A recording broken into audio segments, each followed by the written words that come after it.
Leemos para gloria y honra del Señor Lucas 16, versículo 19. Había un hombre rico que se vestía de púrpura y de lino fino y hacía cada día banquete con esplendidez. Había también un mendigo llamado Lázaro que estaba sentado a la puerta de aquel lleno de llagas y ansiaba saciarse de las migajas que caían de la mesa del rico, y aún los perros venían y le lamían las llagas. Aconteció que murió el mendigo y fue llevado por los ángeles al seno de Abraham, y murió también el rico y fue sepultado.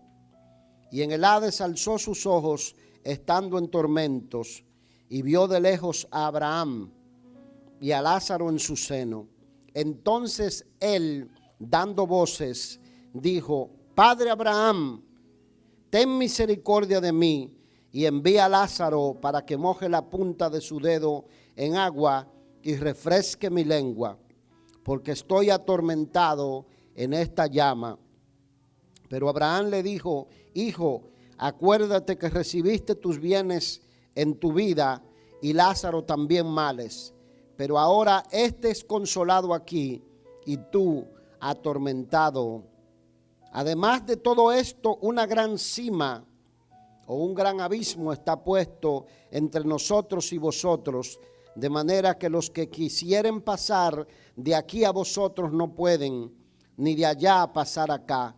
Entonces le dijo: Te ruego pues, Padre, que le envíes a la casa de mi padre, porque tengo 5 hermanos, para que les testifique, a fin de que no vengan ellos también a este lugar de tormento.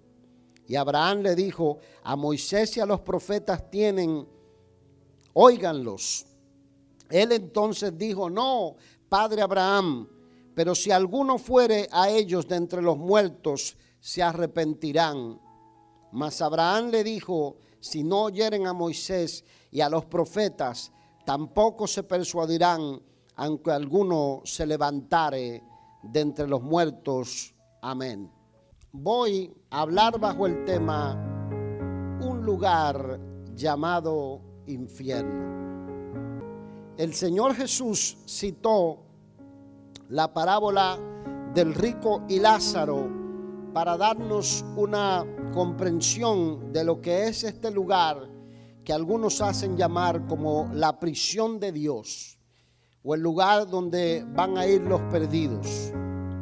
Antes de que el Señor Jesús contara esta fascinante historia del rico y Lázaro, el Señor les refirió a sus oyentes o a los discípulos una parábola, que era la parábola del mayordomo infiel, haciendo de alguna manera que cada uno de sus oyentes reflexionara sobre la necesidad de ser fiel, sobre la necesidad de administrar bien los dones materiales o los dones que tenemos de este lado de este mundo. La Biblia dice que Dios nos creó para alabanza de su gloria. Ese es el propósito por el cual estamos de este lado de este mundo. No hay otro objetivo que no sea honrar, que no sea darle gloria a Dios en todo lo que hacemos. Por eso estamos vivos, porque de Él vinimos y a Él tenemos que volver. A Él le tenemos que rendir cuenta en algún momento dado, cuando Dios nos llame a su presencia. Él nos ha encomendado en este mundo como lo que nosotros conocemos como administradores de la vida, de la juventud. Levántenme la mano los jóvenes y los que se sienten jóvenes también. Gloria al Señor. Aunque, verdad, por fuera algunos se sienten jóvenes, por dentro también se sienten jóvenes. Somos administradores de la familia, de los hijos, de los negocios o de la profesión que Dios nos ha dado, del oficio y de los bienes materiales en general. Yo quiero que usted observe que la riqueza es algo relativo. Es algo relativo. ¿Por qué razón? Porque alguien puede ser rico en Estados Unidos, y cuando va a otro país puede ser pobre, o viceversa, puede ser considerado pobre en este país y cuando va a algún rincón del mundo es considerado rico por la abundancia, por la comodidad, por el confort con el que vive. De manera que el Señor no está juzgando a este individuo por las posesiones materiales que tiene, pero hay una regla que es absoluta y es que todos tenemos que dar cuenta a Dios por lo que hacemos, por lo que tenemos, por lo que Dios nos ha dado a administrar. Y esa regla sí que no es relativa, esa es una regla absoluta. Está establecido por Dios para los hombres que mueran una sola vez. Y después de esto, dice la Escritura, el juicio, tendremos que presentarnos delante del Señor. Hay un pasaje en el libro de Eclesiastés donde habla a los jóvenes y les dice: acuérdate de tu Creador en los días de tu juventud, antes que vengan los días malos y los años en los cuales digas no tengo en ellos contentamiento. Antes que lleguen los años en que digas ouch, ouch, ouch, y te duela todo, ¿verdad? Y pierdas el gusto, pierdas el apetito, pierdas la capacidad de moverte rápido, de correr, pierdas la capacidad de disfrutar la vida a plenitud. Créanme, eso se va rápido. Se va rápido. Si usted le pregunta a alguien de 80 años, usted se va a dar cuenta que la vida pasa más rápido de lo normal. Ayer o antes de ayer presentaban uno de los dueños de uno de los equipos de fútbol de Estados Unidos, creo que es el dueño de los Patriots, y estaba casándose a sus 81 años, pero casándose con una muchacha de 48. No es una muchacha, ¿verdad? Es una, pero métale lápiz, métale lápiz. Pregúnteme a mí si yo me casaría con una mujer de 81 años, ¿verdad? A los que estamos en los eternos 40. Y usted dirá, no hay edad para el amor. Y yo diría, no hay edad para la cuenta de banco.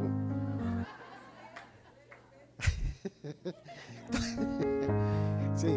Entonces, es muy importante, ¿verdad? Cuando ya se cruzan ciertas barreras, no hay edad para el amor. Pero cuando ya se cruzan ciertas barreras, que no te funcionan los pies, no te funcionan las manos, no te funcionan los ojos, no te funciona la mente, hay algo más que el amor detrás de todo eso, ¿verdad? Sabemos que algunos se dedican a la tarea de que hacen contratos matrimoniales que duran 2, 3 años y luego se rompen y las edades se van luego acortando y acortando y acortando. Viven de una manera completamente entregados a los placeres de este mundo. La Biblia dice que el que se entrega a los placeres viviendo está muerto, porque ese no es el objetivo por el cual el ser humano vive sobre la tierra. No me malentienda, no salga enojado, solamente reciba la palabra con gozo. Y el Señor Jesús lo que hace es que cuenta la parábola del mayordomo infiel, insistiendo en la necesidad. Luego, en ese mismo episodio donde está contando esta parábola, de esforzarse en entrar en el reino de Dios, y puso énfasis en esto, puso énfasis en el peligro del adulterio como una de las cosas más terribles que puede llevarnos a la condenación, como uno de los principales enemigos del alma. Y aquí pone insistencia en esto. El Señor dijo en una ocasión en los evangelios que es más fácil que entre un camello por el ojo de una aguja que el que entre un rico en el reino de los cielos. Y los discípulos le dijeron: ay, pero si es así la condición del hombre, ¿quién podrá ser salvo? Y el Señor le dijo: lo que es imposible para los hombres es posible para Dios, porque sabemos que para Dios no hay nada imposible. Luego de contar y de advertir, entonces cuenta esta parábola del rico y de Lázaro, y en él pone énfasis en el peligro de lo que estamos hablando. La avaricia, el amor al dinero, el amor al placer, el olvidarse de Dios cuando vamos caminando de la mano, la falta de misericordia por los demás, porque el mendigo llamado Lázaro está tirado a la puerta del hombre rico y dice que deseaba saciarse de las migajas que caían de la mesa del rico, pero que nadie le daba. Hay un pasaje en uno de los salmos que dice: no he visto justo desamparado, ni su descendencia que mendigue pan. No quiero especular, no sé qué llevó a este hombre a vivir o a tener que pasar los últimos años de su vida como mendigo, o deseando saciarse de lo que caía de la mesa del rico. No sé por qué los perros lamían las llagas. No sé si él era un instrumento divino para procesar o probar el corazón del hombre rico, que tenía todo. Dice que hacía banquetes con esplendidez, se vestía de lino fino, de púrpura, tenía lujo, y el lujo no era un instrumento o un medio para cumplir su visión, sino para la autogratificación. Yo no sé por qué Lázaro está allí, pero yo sé que hay gente que a veces aún son cristianos y maladministran lo que Dios ha puesto en sus manos, lo derrochan, son son malgastadores. Se me perdió la palabra, pero son malgastadores. Pierden o derrochan o son pródigos de lo que reciben y de los dones que reciben. Y muchas veces el único instrumento o el único medio que Dios utiliza para salvarlo es quitándole todo, es llevándole a la necesidad extrema. Y en su necesidad extrema entonces se vuelven a Dios, y Dios dice: déjame darle por lo menos la oportunidad de alcanzar el cielo de gloria. Yo no sé cuál era el caso de Lázaro, pero quiero aclarar esto porque dice que aún los perros venían y lamían las llagas del cuerpo. O sea que aparte de la pobreza o de la miseria o de que estaba en una condición de indigente, también tenía una condición física en su cuerpo. Antes de que Cristo viniera, mis amados, había un conocimiento superficial de lo que era el infierno, de lo que pasaba con la gente cuando se iba al otro lado, cuando se iba a la eternidad. Se utiliza en la Escritura una expresión que dice: y será unido a su pueblo, porque la gente entendía que pasaban y se reunían del otro lado en la eternidad con aquellas personas que se habían ido primero. Y el mismo Señor Jesús, en uno de los pasajes, discutiendo con los escribas y los fariseos, les dijo: Dios no es Dios de muertos, Dios es Dios de vivos. Ustedes no han oído, dice Jesús, lo que dijo Jehová a Moisés en el pasaje de la zarza en el monte Horeb: yo soy el Dios de Abraham, de Isaac y de Jacob, que ya habían muerto. Por lo tanto, Dios no es Dios de muertos, sino de vivos.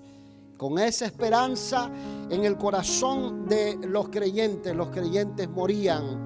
Y la Biblia dice que los hombres y mujeres de fe tenían la esperanza de que en este mundo solo estaban cumpliendo una misión, pero que del otro lado tenían una ciudad, una patria, un lugar permanente donde irían. Aquellos que sienten desesperación y que a veces andan sin rumbo fijo por la vida y que se preguntan: ¿de dónde vine? ¿Hacia dónde voy? ¿Cuál es el propósito por el cual estoy de este lado? Creo que esta es una historia que los puede posicionar en lo que es el plan y la voluntad perfecta de Dios para sus vidas. Jesús nos habla a nosotros de que existe un lugar de reposo para sus hijos y un lugar de castigo donde irán los que serán condenados. Hay una palabra que se utiliza en los evangelios y es la palabra Gehenna o Gehenna, y es, según las palabras de la Biblia anotada por uno de los teólogos llamado Scofield, dice: es el lugar, la Gehenna es el lugar en el valle de Hinón, donde antiguamente se ofrecían sacrificios humanos y donde la constante quema de basuras en los días de Jesús y en días anteriores ilustraba para el pueblo judío el juicio final de los impíos, para describir un lugar donde el fuego nunca se apaga.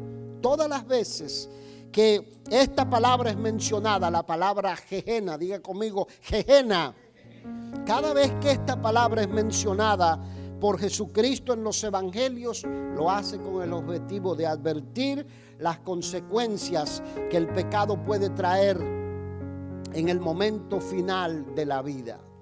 Puede llevarnos al castigo eterno, es decir, condenación, es decir, al fuego eterno.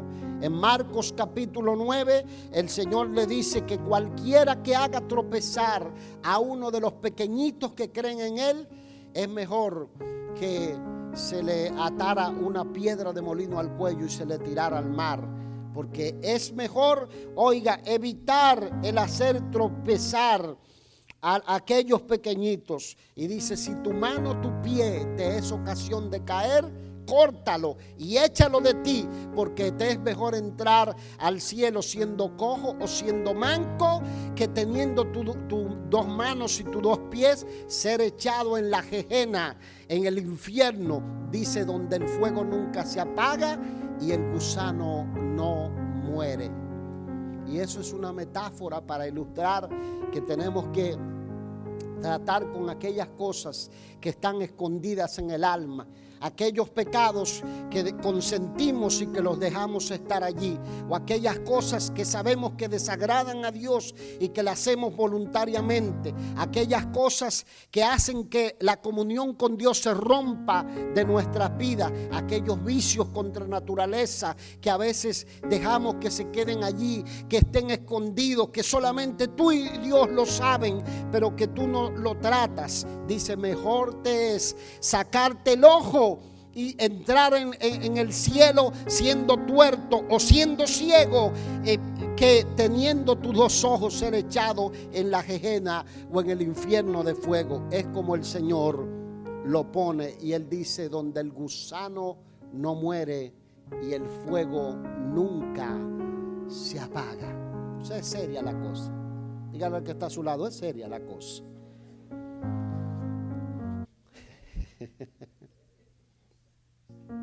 Pero en la parábola que acabamos de leer, mis amados, el Señor utiliza la palabra Hades.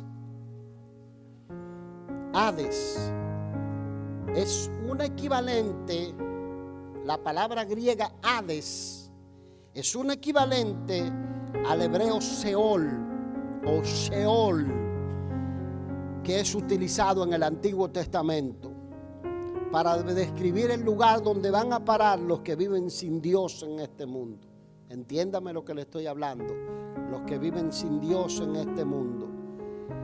Y en el Antiguo Testamento es utilizado para describir el lugar de sepulcro o donde van las personas que mueren. Y en el Nuevo Testamento el Señor aquí lo pone como el lugar donde los perdidos están en tormento, conscientes de sus pecados y con un gran remordimiento. Oiga cómo están.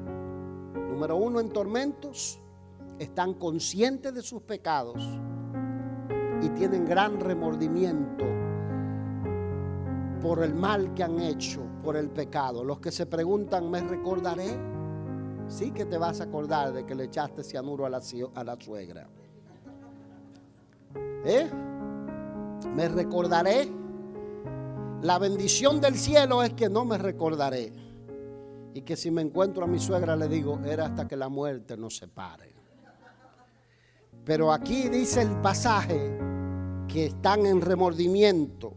Y por lo que vemos en la parábola del rico y Lázaro, antes de que Cristo resucitara y fuera llevado al cielo, se describe como que el Hades estaba en el corazón de la tierra, donde eran puestos los perdidos en un lado y donde eran puestos los salvos en otro lado, llamado el seno de Abraham, lo que luego a través del Nuevo Testamento se describe como el paraíso, el lugar de reposo. Hay un grupo de personas que la Biblia describe que sin lugar a dudas estarán en el infierno. Y es aquí donde yo quiero que usted me preste la atención, porque viene la fiesta de Halloween, la fiesta de las brujas, la fiesta donde la gente juega con lo oculto, juega con lo espiritual, juega con aquellas cosas que les parece que son ingenuas, que son parte de la cultura, y donde detrás de la repartida de dulces y de otras cosas que nos parecen a nosotros que bueno, no lastiman a nadie, hay otros trabajando tras bastidores en el mundo espiritual y no entienden que hay dos realidades: la realidad del mundo físico y la realidad del mundo espiritual.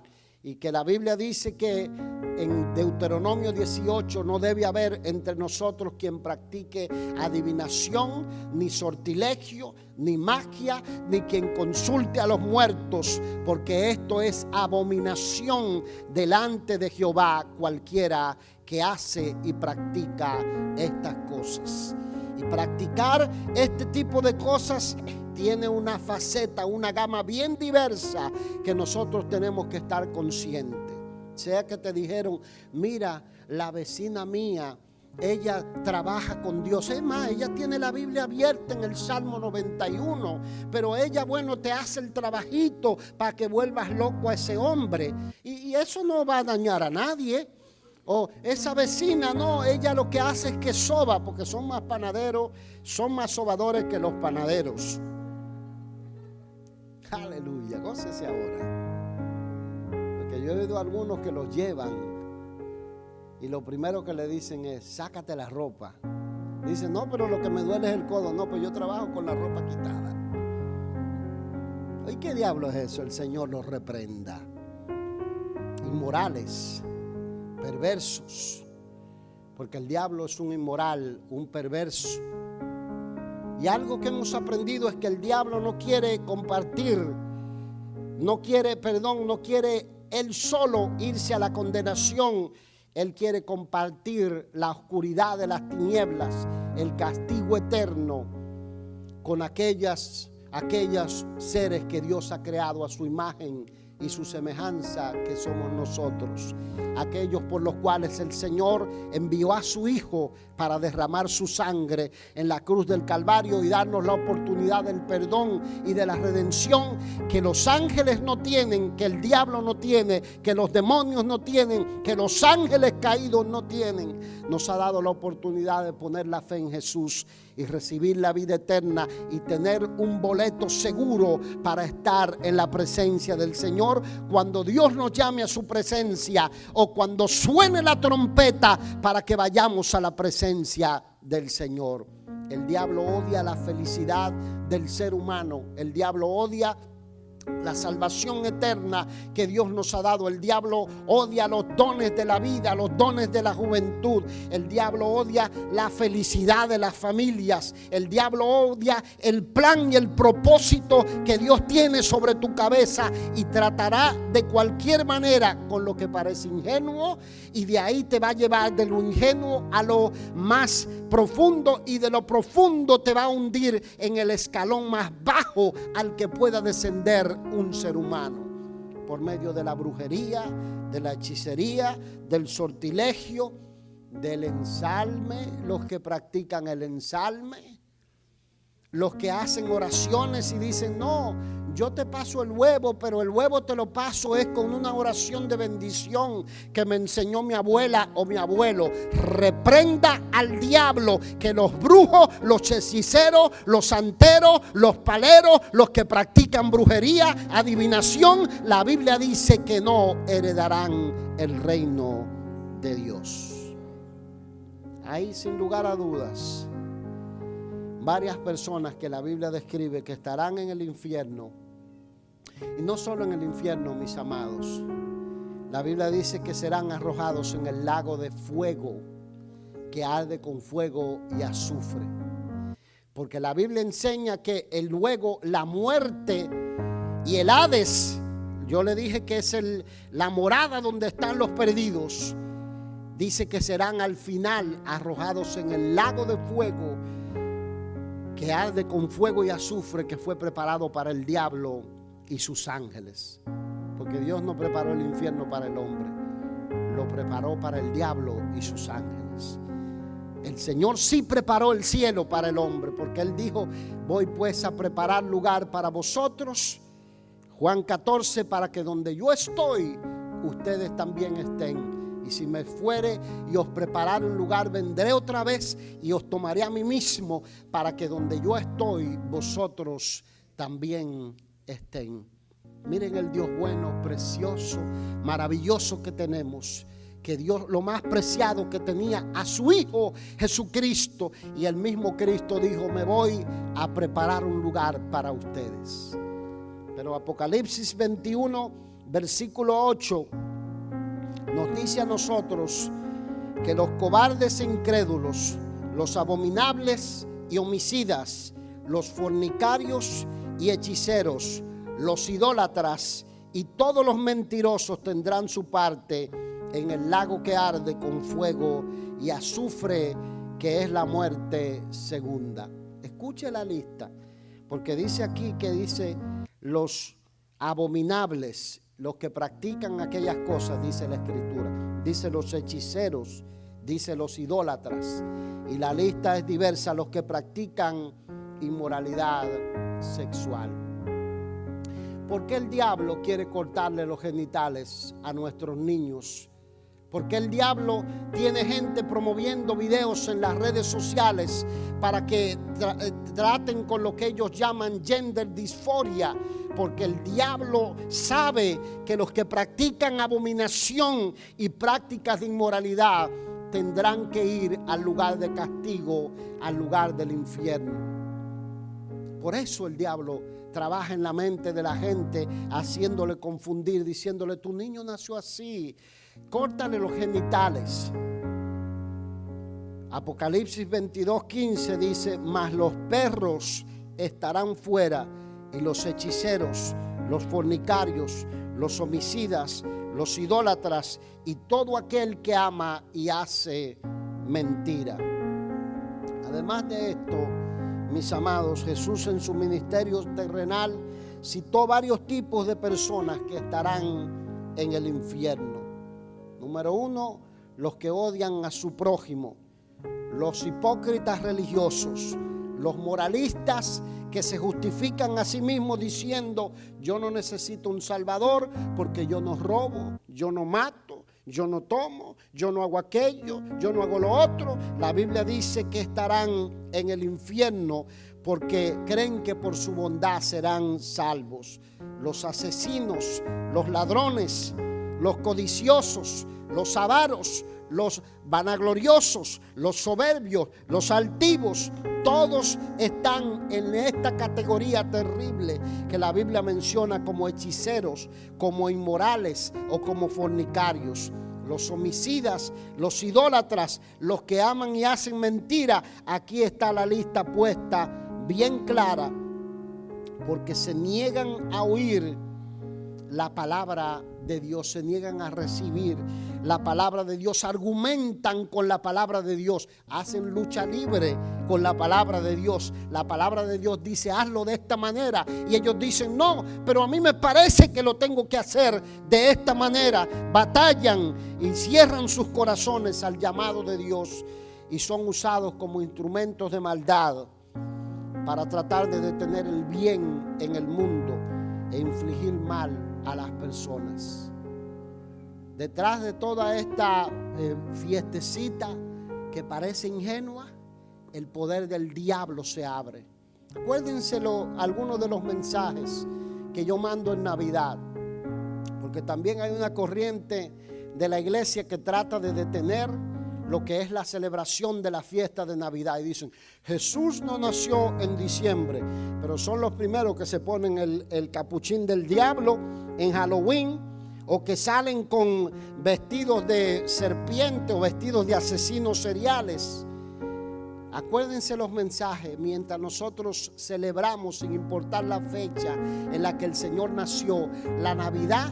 Mientras suenan esos villancicos, mientras suenan esas alabanzas, ese reconocimiento, ¿qué es lo que hace el Señor? Utiliza la puerta que nosotros abrimos para que la presencia de Dios llene nuestros hogares, llene nuestros pueblos de paz, llene nuestros pueblos de gozo, de alegría, de esperanza, de expectación de que tendremos un año mejor, un año nuevo que vendrá.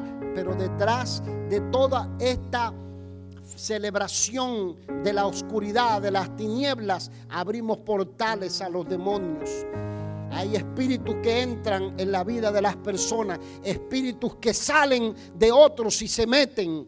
Y hoy en día tenemos gente celebrando homicidas, asesinos seriales como Jeffrey Dahmer, creo que se llamaba, un asesino serial. Y presten atención, papá y mamá, porque por ahí hay una celebración de unas dancitas que están haciendo en las redes sociales y ponen a sus hijos a danzar como ese asesino y lo ponen todo de manera, usted sabía que él era un romántico y todo ese tipo de traba diabólica, mientras los padres están, ¿verdad?, comprando el trajecito para vestirlo de murciélago o para vestir a sus hijos de Herman Monster o para vestirlo de Drácula, mientras el diablo está trayendo espíritu de las tinieblas de muerte, de homicidio, de inmoralidad sexual. Despiértate tú que duermes, dice el Señor, levanta tus ojos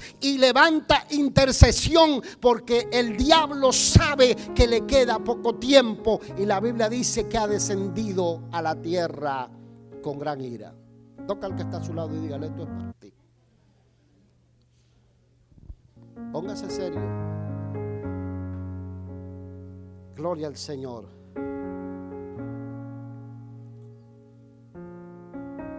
¿Qué habrá en el infierno? Porque yo he oído gente que dicen, no importa, déjame vivir mi vida y si me voy al infierno, que me vaya al infierno. Te falta leer un poquito la Biblia.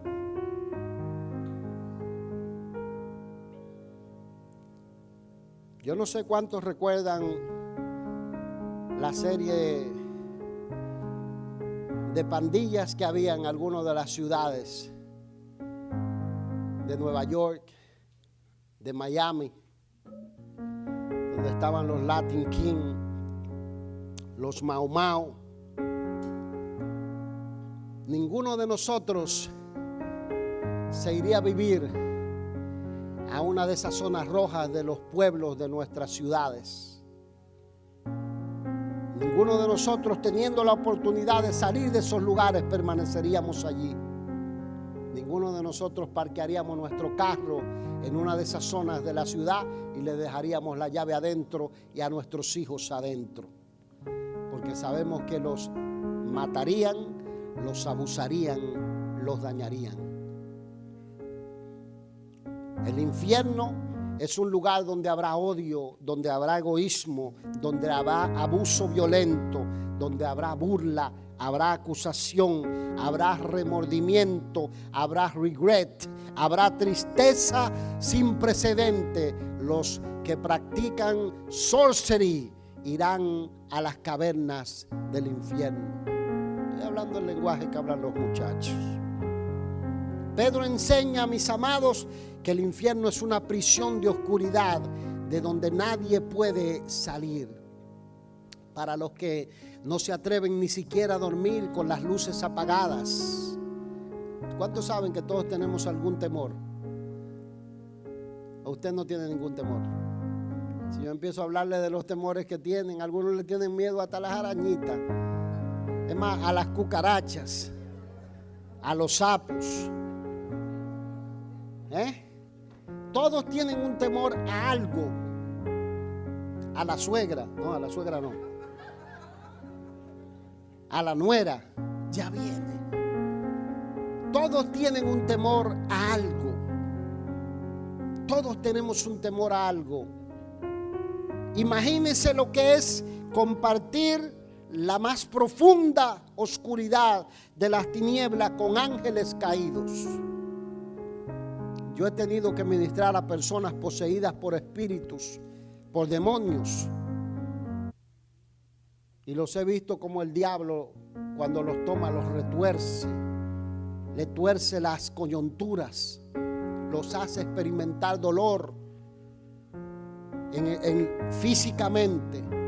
Imagínense lo que es compartir el infierno con estos demonios inmorales y terribles.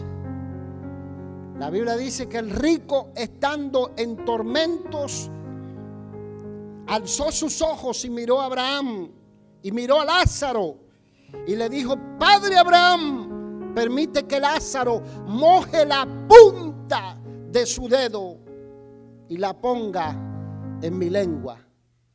Una chispita de agua, una gotita de agua en ese lugar de tormento, de sed, de remordimiento. Y la Biblia dice que el rico tenía conciencia y habrá dicho: si por lo menos hubiese utilizado bien los dones que tenía, las posesiones materiales, si por lo menos me hubiese compadecido de este mendigo que estaba a mi mesa. Y nosotros leemos que Abraham le dijo: no es posible, él no puede ir donde ti, porque entre nosotros y ustedes hay un gran abismo. Esa es la palabra cima, es un abismo profundo. De manera que nosotros inferimos o deducimos que antes de que el Señor ascendiera al cielo, el infierno o el Hades estaba dividido en dos, en un lugar de reposo y un lugar de tormento. Y en ese lugar de tormento se encontraban los perdidos, y en el otro lado, llamado seno de Abraham, se encontraban los salvos, los que esperaban la resurrección de sus cuerpos. Y Abraham le dijo: no es posible. Y el rico argumentaba y dice: pero Padre Abraham, permite que por lo menos uno se levante de entre los muertos y vaya y le hable a mis hermanos. Tengo 5 hermanos, para que no caigan en este lugar. De manera que el hombre tenía conciencia. El hombre podía recordar a sus seres queridos. El hombre tenía pesar de estar allí. Y Abraham le dice: no, tienen a Moisés y a los profetas. Y la expresión que Jesús utiliza de Moisés y los profetas es refiriéndose a la palabra de Dios, refiriéndose a los escritos de la palabra de Dios. Que los oigan a ellos, que escuchen la palabra. Porque si no escuchan a la palabra, aunque uno se levante de entre los muertos, no le van a oír. El Señor, que era un profeta también, aparte de ser el Hijo de Dios, estaba profetizando lo que nosotros vemos en la época. Le decimos: las puertas del cielo están abiertas para todos los hombres. No tienes que morir en delitos y pecados. Dios ha provisto en su Hijo la redención, el perdón. Dios ha provisto en su Hijo el que el hombre se reconcilie con Él. Y los hombres aún así refutan y dicen: déjame vivir mi vida. No importa si me voy al infierno. Dios ha dado una salvación gratuita, porque la salvación es un regalo de Dios. Tú no tienes que caminar a la Meca o a la India o hacer procesión a algún rincón del mundo para recibir la salvación. La Biblia dice: por la fe en Jesús, todo aquel que invocar el nombre de Jesucristo será salvo. Es más fácil de ahí. No hay nada más fácil que eso. Y aún así los hombres refutan, argumentan. Y nos ha dejado la palabra de Dios para que sepamos cómo vivir la vida que le agrada a Él. Pero nosotros insistimos, nos hundimos en cosas que a Dios le desagradan. De manera que el Señor cumplió la palabra de profecía. Jesús se levantó de entre los muertos. La tumba está vacía en Jerusalén.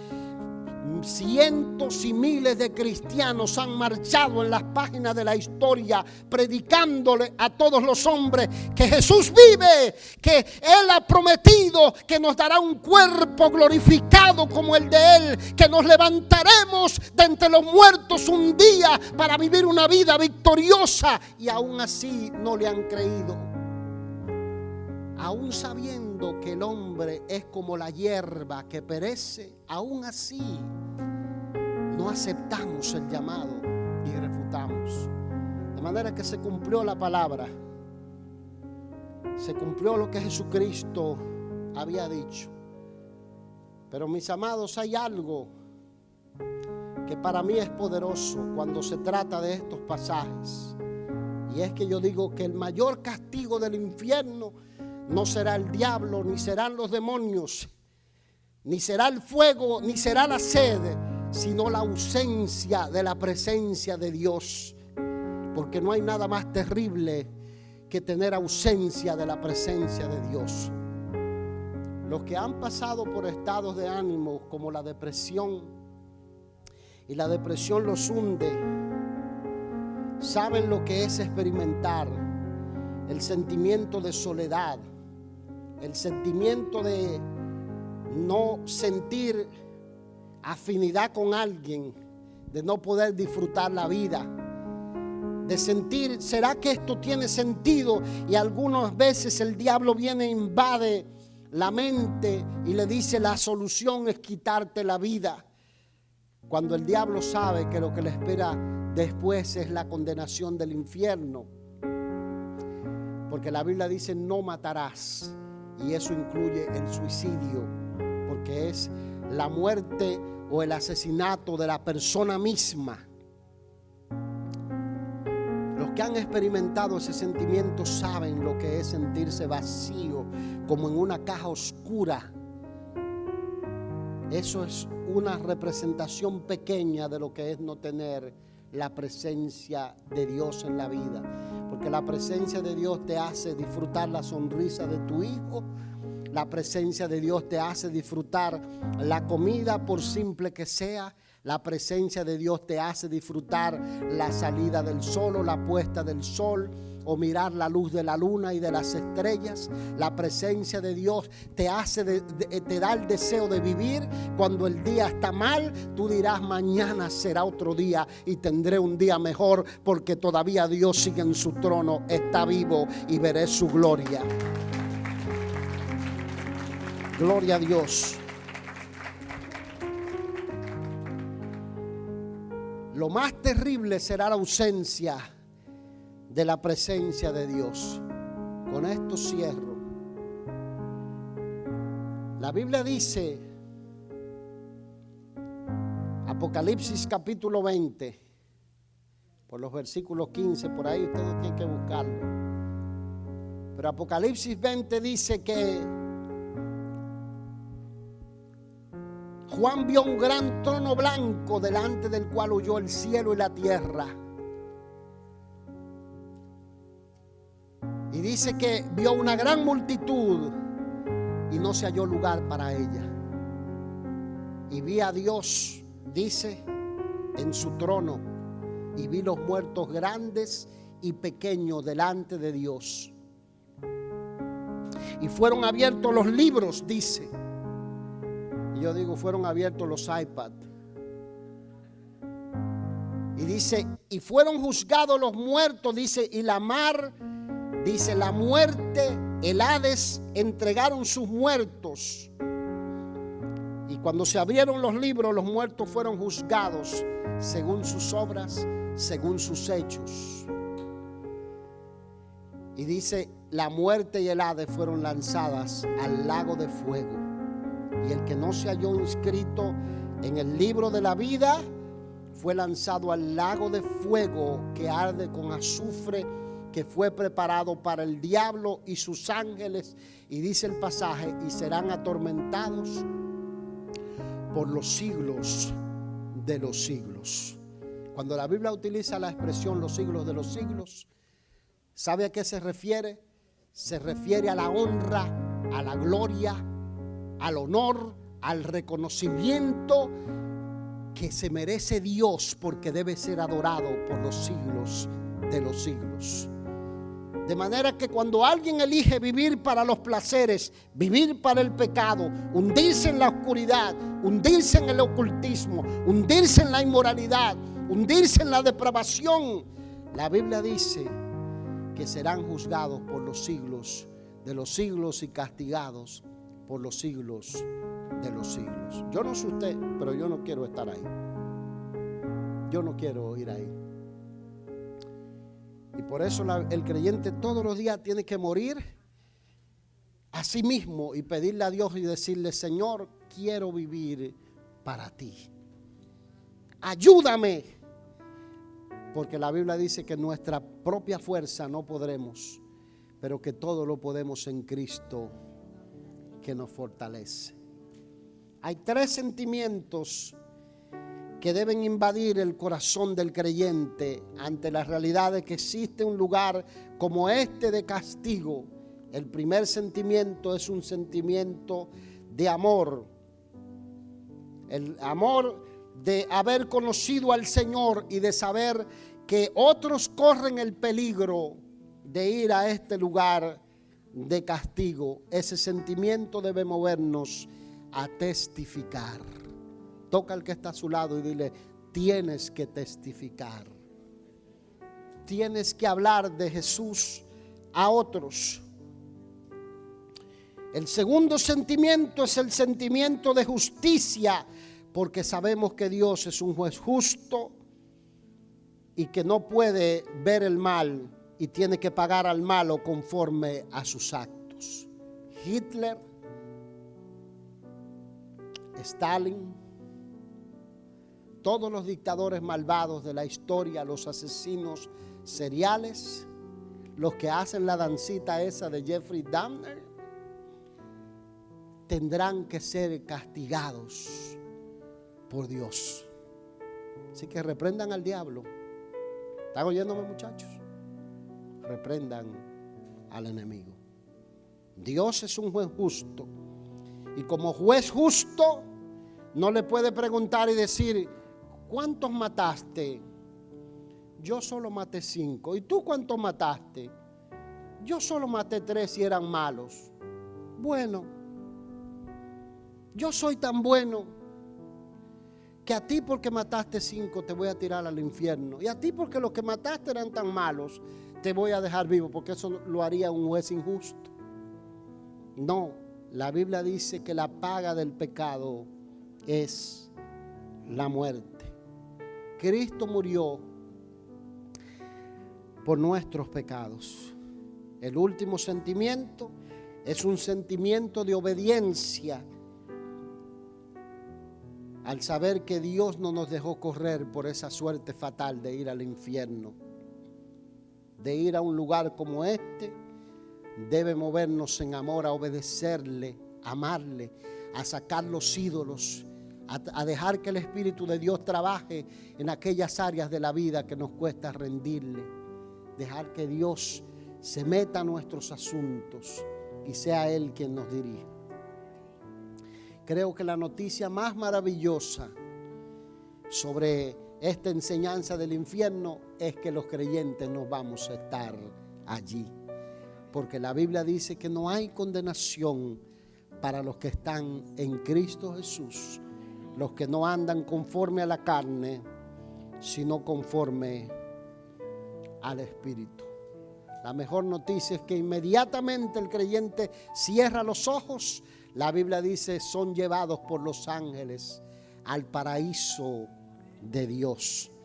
La mejor noticia es que los que se van delante de nosotros al cielo están gozando, están en tranquilidad, en quietud, en plenitud, están esperando la patria celestial y la vida mejor.